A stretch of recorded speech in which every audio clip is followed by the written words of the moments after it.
பிரார்த்தனை செய்து கொண்டிருக்கிற எல்லா பக்தர்களுக்கும் உங்கள் எல்லாருடைய எண்ணங்களும் நிறைவேறி என்னாலும் இன்புற்று வாழ வேண்டும் என்று சொல்லி உங்களுக்காக பிரார்த்தனை செய்து கொள்கிறேன்.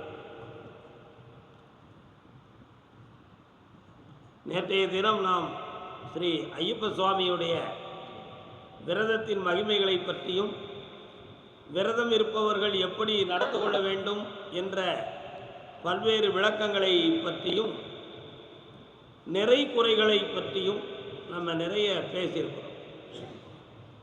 இதை கேட்டிருக்கிற பக்தர்கள் குறை உடையவர்கள் தன் மனதுக்குள்ளே குமரிக்கொள்வார்கள். நிறைவாக விரதம் இருந்து கொள்பவர்கள் மிகவும் சரி என்று சொல்லி மனதார இன்புறுவார்கள். குறை கூறுபவர்கள் தன்னுடைய உள்ளத்தில் இருக்கக்கூடிய குறைகளை நீக்கிக் கொள்ளவும் அதை நிறைவாக எடுத்துக்கொண்டவர்கள் மென்மேலும் புண்ணியத்தை பெறுவதற்கு தன்னை ஆயுத்தப்படுத்திக் கொள்ளவும் தான் அந்த விளக்க உரை நேற்று தெளிவாக இருந்திருக்கும் என்பது யாராலும் மறுக்க முடியாத ஒன்று. தர்மத்தின் அவதாரம்தான் ஐயப்ப சுவாமி. எல்லா சுவாமியுடைய அவதாரமுமே தர்மத்தின் அவதாரம்தான். ஸ்ரீராமர் வனவாசம் போயிருக்கும் பொழுது வாலி சுக்ரீவனை பார்ப்பதற்கு முன்னால் மதங்க வனத்திலே சபரி என்னும் ஒரு வேடர் குல பெண்மணி ஒரு துறவியை பார்க்கிறார். அந்த துறவியை பார்த்து அந்த அம்மையார் கொடுக்கிற கனிகளை எல்லாம் வாங்கி ஸ்ரீராமர் புசிக்கிறார், சாப்பிடுகிறார். அந்த அம்மையார் சொன்ன வாக்கு, ராமா, கிட்கிந்தை என்பது 236 காதவழிகளுக்கு அப்பாற்பட்டு இருக்கிறது. அந்த இடத்தில் வாலி சுக்ரீவன் என்று 2 சகோதரர்கள் இருக்கிறார்கள். அதில் வாலி சுக்ரீவனை பகைத்து இருக்கிறார். இருவரில் ஒருவருடைய உதவியின் மூலமாக உனக்கு வேண்டிய உபகாரங்கள் நடக்கும் என்று சொல்லி வாக்கு கொடுத்தாள் சபரி. அந்த வாக்கினை மனதில் கொண்டு அனுமானை சந்தித்து சுக்ரீவனை துணை கொண்டு சுக்ரீவருக்கு முடிசூட்டி கிட்கிந்தை படலத்தை முடித்தார். அடுத்த ராவண யுத்தத்தை முடித்து சீதாராமனாக காட்சியளித்து பட்டாபிஷேகத்தை முடித்தார். பட்டாபிஷேகம் முடிந்த பின்பு குழந்தை ஜனனமாகுது. அதில் முதல் குழந்தை லவன், 2வது குழந்தை குசன்.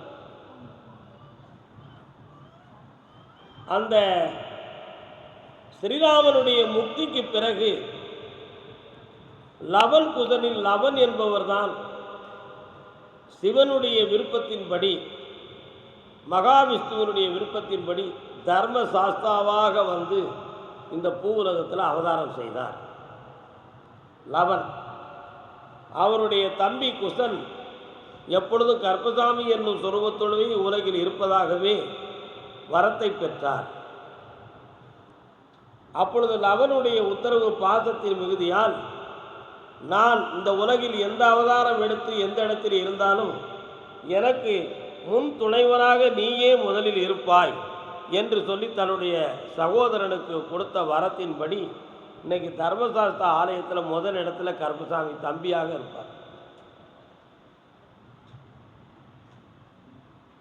அதனால்தான் 21 கூட்டுறவு 61 பந்திக்காரர்களில் முதன்மை தெய்வமாக தர்மசாஸ்தாவுக்கு முன்னால் கருப்பசாமியை முன்துணையாக வைப்பது சகோதரத்துவத்தின் அடிப்படையில் நடக்கிற ஒரு விஷயம்.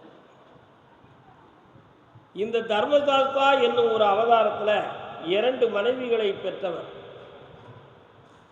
நேபாள தேசத்தை சார்ந்த பளிங்கர்கள் புஷ்கலா தேவி என்னும் ஒரு கன்னிகாஸ்திரியை மகளாக பெற்றிருந்தார். காளியினுடைய வரத்தை பெறுவதற்காக கன்னிமார்களை பலி கொடுத்து நரபலி கொடுத்து வர வாங்க வேண்டும் என்ற ஒரு முரட்டுத்தனமான ஒரு அதர்ம செயலை அந்த பளிங்கன் செய்து வந்தார்.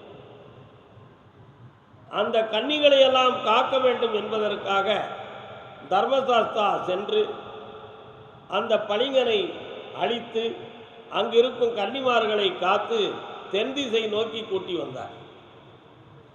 அதில் ஒரு கன்னிகாவின் பெயர் புஷ்கலா தேவி. அந்த புஷ்கலா தேவியை தர்மசாஸ்தாவை மணந்து கொண்டார். இது முதல்ல ஒரு அத்தியாயம். அதற்கு அடுத்து நமது பொதிகை மலை சாரலில் இருக்கின்ற சொரிமுத்து ஐயன் கோவில். இந்த சொரிமுத்து ஐயன் கோயில் முதல்ல எப்படி இருந்தது என்பதை பற்றி நமக்கு சரித்திரத்தில் சில சான்றுகள் கிடைத்திருக்கும், பல சான்றுகள் நமக்கு கிடைத்திருக்காது. சொரிமுத்தையன் கோயிலில் எல்லா தெய்வமும் இருக்கும். கருப்பசாமிக்கு அங்கே சிலை இருக்கான்னு கேட்டால் இருக்காது. அங்கே எல்லா சாமியும் இருக்கும், ஆனால் கருப்பசாமிக்கு சிலை இருக்கான்னு கேட்டால் இருக்காது. ஏன் அப்படின்னு கேட்டால், சொரிமுத்தையனுடைய கோயிலே தென் திசையில் இருக்கின்ற கல்லாரின் மரத்தின் அடியில் கருப்பசாமி அரூப நிலையிலே சக்தி பொருந்தி இருக்கிறார் என்பது அகத்தியனுடைய வாக்கு. அவருக்கு உருவம் கிடையாது. அந்த வனச்சரணாலயத்தில் அரூபமாக ஆத்மசக்தியாக இருக்கிறார் என்பது அகத்தியனுடைய வாக்கு. இதுதான் இந்த சொரிமுத்தை கோயிலில் உள்ளது. அங்கே ஒரு மனவேடன் சிவபெருமானுக்கு தொண்டு செய்து கொண்டிருந்தார். அப்பொழுது சாஸ்தாவுக்கு அங்கே கோவில் கிடையாது. சிவனுக்கு தொண்டு செய்து கொண்டால் அந்த வேடனுடைய மகள் பூரணை அப்படின்னு பேர்.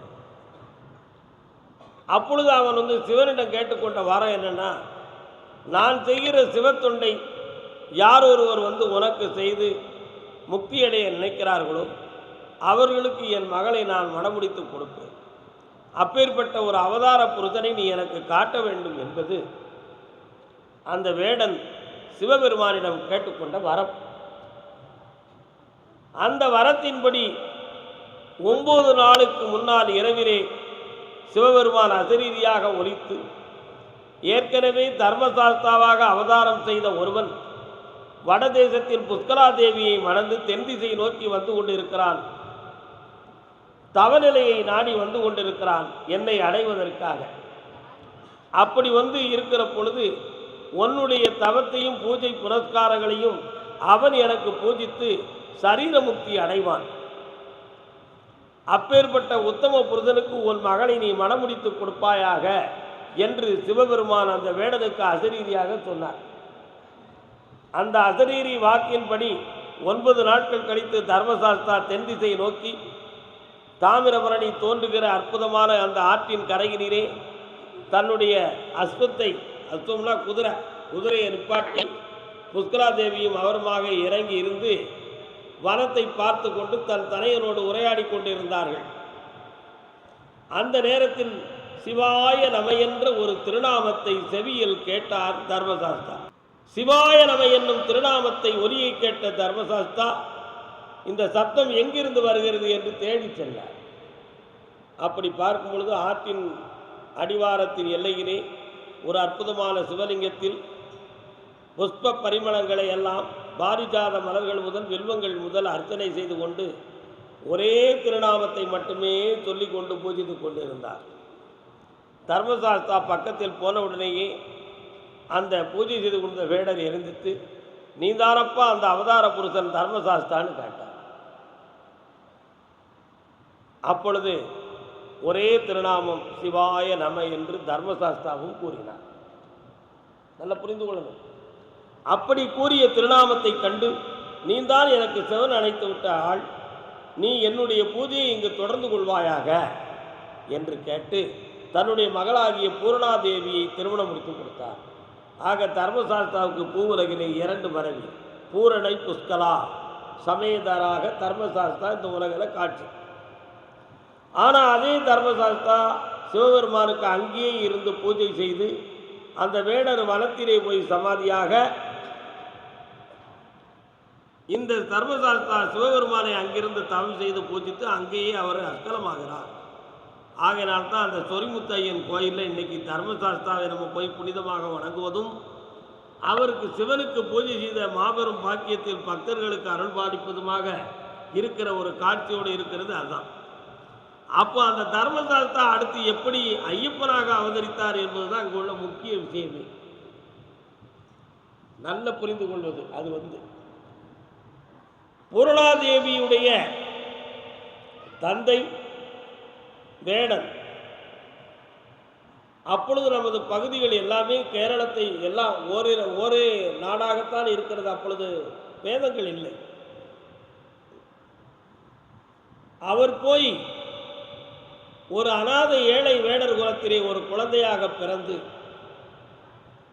அந்த குழந்தை தாயின் தந்தையின் அரவணைப்பற்று ஒரு தவசியின் கையில் சிவபெருமான் மூலமாக கிடைத்து அந்த குழந்தையை திருமாலும் சிவனும் தன் பிள்ளை என்றே ஏற்று பந்தளத்து மகாராஜாவிடம் கொடுத்ததாக ஒரு கருணை வழி செய்தியாக நமக்கு ஒரு கதை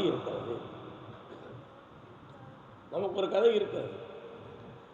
அவரே ஐயப்பனாக இவ்வுலகில் தோன்றுவதற்கு மூல காரணமாக இருந்து தவசிரேஷ்டங்களை செய்து அதற்கு பின்பு இது அந்த வேடர் குலத்தில் ஒரு குழந்தையாக அவர் பிறக்கிறார். ஆனால் ஐயப்ப சாமி அல்ல என்பதை புரிந்து கொள்ள வேண்டும்.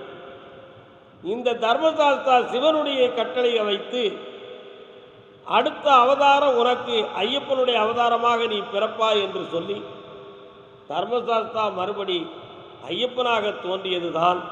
நாம் இன்னைக்கு ஐயப்ப சாமிக்கு சரணம் சொல்லுகிற பொழுது தர்மசாஸ்தாவையே சரணம்னு முதல் வார்த்தையை நம்ம சொல்லியிருக்கோம். என்ன காரணம்? ஐயப்ப சாமிக்கு முந்திய அவதாரம் அந்த தர்மசாஸ்தாங்கிற அவதாரம். இதுதான் அந்த விஷயத்தினுடைய ஒரு முதல் சர்க்கம். ஆனால் ஐயப்ப சாமி சுத்த பிரம்மச்சாரி. 12 ஆண்டு காலம் 13 ஆண்டு காலங்கள் குழந்தையாக இருந்து வனவாசத்துக்கு சென்று மகிழ்ச்சியை வதைக்கிறார். இந்த மகிழ்ச்சியை வதைக்க போன இடத்துல அவருக்கு கிடைத்த ஒரு சில ஞான காட்சிகள் என்ன, ஞானிகளின் தொடர்பு என்ன, அப்படி என்பது ஒரு சூட்சமமான செய்தி முறைகள். ஐயப்ப சாமி வனவாசத்திற்கு செல்லுகிற பொழுது ஏற்கனவே பரசுராமர் 4 யுகங்களிலும் ஸ்தூல சரீரமாக இருப்பதாக அழியாமுக்தியோடு இருப்பதாக வாக்கு கொடுத்து பரசுராமர் வன சரணாலயங்களில் தவசியாக அலைந்து கொண்டிருக்கிறார். ஐயப்ப சுவாமி மகிழ்ச்சியை வதம் செய்ய புலிப்பால் எடுப்பதற்காக செல்லுகிற பொழுது அதே பரசுராமர் தவசி போல் காட்சி கொடுத்து ஐயப்ப சுவாமியிடம் தன் பிறப்பை பற்றிய ஞானத்தை உணர்த்தி, நீ மனித குழந்தை அல்ல, தெய்வ அவதாரத்தின் முக்கியத்துவம், மகிழ்ச்சியை வதம் செய்த பிறகு மீண்டும் நீ வளத்தை அடைவாய், என் மூலமாக தவநிஷ்டையில் இருப்பாய் என்ற ஞான உபதேசத்தை செய்து புலிகளை கொண்டு விட்டு மகிழ்ச்சியை வதைத்து மீண்டும் பந்தள நாட்டை அடைந்தான் சுவாமி ஐயப்பன். ஐயப்ப சாமி புலியினுடைய தோற்றத்தை எல்லாம் பார்த்து இவன் கடவுளுடைய அவதாரம் என்பதை நாட்டின் மக்களெல்லாம் அறிந்து வணக்கம் செலுத்தினார்கள். அதற்கு பின்பு தான் இங்கு இருக்கப் போவதில்லை, தவத்தை நோக்கி செல்லுகிறேன் என்று நினைத்து சுவாமி பந்தள நாட்டை விட்டு கடந்து செல்லுகிறார். சாமிக்கு மிகவும் பிடித்தமான உணவு நெய். அவன் குழந்தையாக இருக்கிற பொழுது அந்த காலத்தில் கிடைத்த உணவுப் பொருள், சாமிக்கு உணவுப் பொருளை கொடுத்து அனுப்ப வேண்டும் என்பதற்காக பந்தளத்து மகாராஜா அந்த காலத்தில் நெய்யை பக்குவப்படுத்துவதற்கு ஒரு பொருள் வேண்டும் என்பதற்காக தேங்காயை திறந்து அதற்குள்ளே நெய்யை அடைத்து அதை முன்முடியிலே வைத்து உணவுப் பொருள்கள் அவன் பொறி போன்ற பொருள்களை பின்முடியிலே வைத்து ஒரு கட்டாக கட்டி வீட்டை வைத்து அவருக்கு புறப்பட வைத்தார். அப்படி அந்த இருமுடியோடு புறப்பட்ட ஒரு காட்சியைத்தான் இன்று நம்ம எல்லாருமே ஐயப்ப சாமிக்கு இருமுடி கட்டி ஒரு பகுதியில் அவர் விரும்பிய நெய்யவும் மற்றொரு பகுதியில் அவர் விரும்பிய உணவுப் பொருள்களையும் கொண்டு போய் நாம் செலுத்தி புண்ணியத்தை அடைய காத்திருக்கு இன்று வரை நடந்து கொண்டிருக்குன்னா அதுதான் அதனுடைய உண்மையான விளக்கங்கள். ஆனால் அவர் பம்பையாற்று கரைக்கு செல்லும் பொழுது மீண்டும் பரசுராமருடைய சந்திப்பு நடந்திருக்கிறது. அப்பொழுது என்னை பின்தொடர்ந்து நீ வருவாயாக என்று சொல்லி செல்லுகிற பொழுது புல்மேட்டின் அடிவாரத்தில் அதுக்கு முன்பகுதியிலே ஏற்கனவே சொன்ன ஸ்ரீராமருடைய சந்திப்பில் இருந்த சபரி என்பவள் பிறவி முக்திக்காக மேற்கு தொடர்ச்சி மலைக்கு வந்து மீண்டும் தவத்தை மேற்கொண்டாள். அவள் தவம் இருந்து கொண்டிருந்த இடம்தான், அந்த மலைக்கு பெயர்தான் சபரிமலை. சபரிங்கிற ராமாயணத்தில் சபரி என்ற வேடர் குலத்து பெண் மேற்கு திசையை நோக்கி வந்து தவமுக்தி அடைவதற்காக தவம் இருந்து கொண்டிருந்த இடம் சபரிமலை.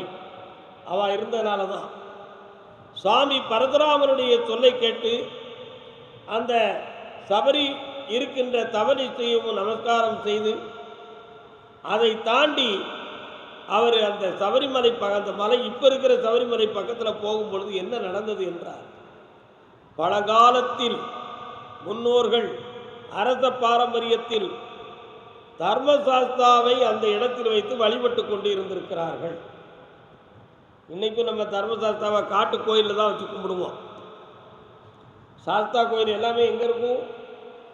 ஊரெல்லாம் தாண்டி காட்டு கோயிலில் தான் இருக்கும். காட்டு கோயில் தான் இருக்கும். அது நம்முடைய பாரம்பரிய வழக்கு. அப்படி அந்த தர்மசாஸ்தா ஏற்கனவே வழிபட்டுக்கிட்டு இருக்கிற ஒரு ஸ்தலம். ஆனால் கோயிலாக கிடையாது, வெறும் பீடமும் கல்லும் மட்டும்தான். அடையாள சின்னமாக வைத்து வணங்கக்கூடிய ஒரு ஸ்தலத்தில் போய் தவம் இருந்து பரசுராமனுடைய அனுஷ்டான ஞான சக்திகளை பெற்று பல்வேறு ஆசன சக்திகளை முத்திர சக்திகளை பெற்று அவர் நிஷ்டையிலே தன்னுடைய ஆத்மாவை சரீரத்தை விட்டு பிரித்து ஜோதிமயமாக இந்த உலகுக்கு காட்சி அளித்து கொடுத்தார். அதான் சுவாமி ஐயப்பனை நாம் இன்றும் ஜோதிமயமாகவும் சபரிமாமலையிலே அவர் இருந்த கோலத்தோடும் பார்த்து மனமாற வணங்கி கொள்ளக்கூடிய ஒரு அற்புத சரித்திரமாக நமக்கு விளங்கி இருக்கிறது.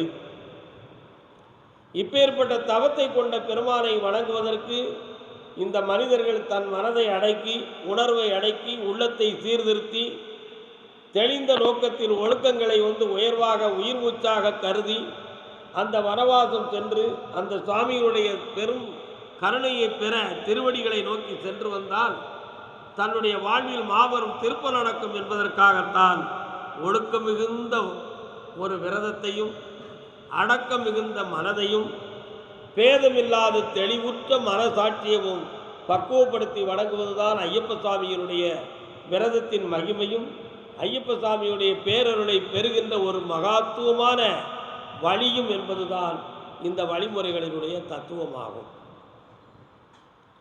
ஆகையினால் எல்லா துறவிகளும் எல்லா ஞானிகளும் எல்லா அவதார புருஷர்களும் தன் மனதுக்கு மட்டுமே கட்டளையிட்டு மனதை பக்குவப்படுத்துவதே இறைவனை அடைவதற்கு ஒரு மாபெரும் சாத்தியமான வழி என்று தான் நமக்கு உணர்த்தினார்கள். அவ்வழியிலேயே நாமும் நின்று நம் மனதை உணர்ந்து நம் மனதில் தோன்றுகின்ற அதர்மங்களை விலக்கி சுத்த சத்திய நிலையிலே தன் மனதை நிலைநாட்டி மாசிலாத மனமாக வைத்து ஈசனுக்கு அதில் இருப்பிடமாக கொடுத்து மாசிலா மனமே ஈசன் கோயிலென்று உணர்ந்து எல்லோரும் பேரருளை பெற்று இன்புற்று வாழ்வோம் என்று சொல்லி மீண்டும் அதை தொடங்குவோம், ஆனந்தம் பெறுவோம் என்று வாழ்த்துகிறோம்.